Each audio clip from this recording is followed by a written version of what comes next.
বহুত কষ্টতে আছি, পানি এক গলা। এইখানে হাজিরি আয় আমার 80 টাকা করলে আমার কেমন। এখন তাহলে দিন কাটাচ্ছেন কেমনে, কিভাবে চলতেছেন থাকতেছেন?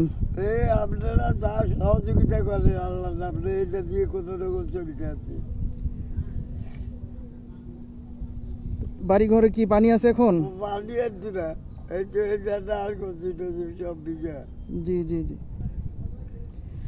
তাহলে এই যে বাড়ি ঘরে এখন তো পানি আছে, পানি শেষ হয়ে গেলে তারপর কিভাবে কি করবেন?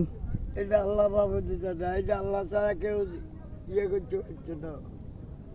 তো ঠিক আছে, আমাদের জন্য দোয়া করবেন। গ্লোবাল মুসলিম চ্যারিটেবল ফাউন্ডেশনের পক্ষ থেকে আমরা আসছি আপনাদেরকে সহযোগিতা করার জন্য, আমাদের জন্য দোয়া করবেন এবং আমাদেরকে যারা সহযোগিতা করতেছে তাদের জন্য দোয়া করবেন, আমরা যেন আপনাদের পাশে থাকতে পারি। আপনাদের যে এখন যে দুরবস্থা, এটা যেন আমরা আপনাদের পাশে থেকে সহযোগিতা করতে পারি। আপনারা দোয়া করিয়া